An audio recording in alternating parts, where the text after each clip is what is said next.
Баршаңызға қайырлы күн достар, сіздермен бірге мен Жайна, менің YouTube парақшама қош келдіңіздер. Бүгін достар, мен сіздерге осындай өте дәмді, өзінің формасын керемет ұстайтын кремнің рецептісімен бөліскім келіп отыр. Ол өте оңай, осындай орысша айтқанда пышный болып шығады. Міндетті түрде дайындап көріңіздер. Және де сіздерге клейгейменен қалай дұрыс жұмыс істеу керектігін үйрететін боламын. Бұл видеоның соңына дейін көрместен бұрын ең алдымен менің Instagram парақшама тіркеліп кетуді ұмытпаңыздар. Сілтемесі осы видеоның астында описанияда болады. Ең алдымен біз тереңдеу ыдысымызды аламыз. Біздің ыдысымыз құрғақ болу керек. Одан кейін біздің клейгейімізді тоңазытқыштан шығаратын боламыз. Сіздер бұны клейгейді қолданбастан бұрын, алмастан бұрын, оның орысша айтқанда срок годностін қарап алыңыздар, яғни жарамдылығын.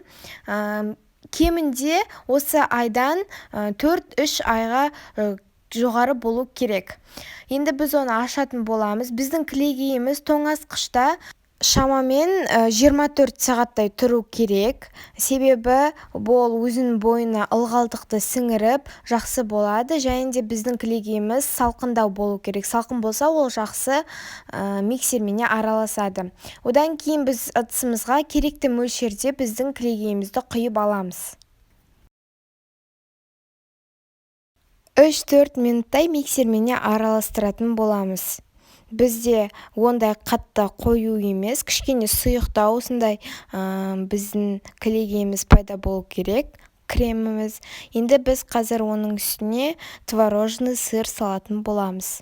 Міндетті түрде творожный сырды қолданыңыздар, осындай аз қасықпен салатын боламыз. Осы тұрғаны кәдімгідей біздің креміміздің формасын жақсы ұстатады.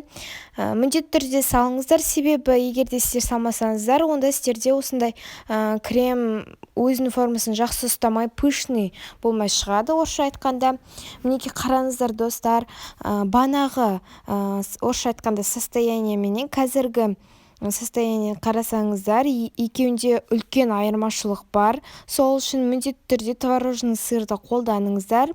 Енді біз қазір осы кремімізді біздің тортымызға жағатын боламыз.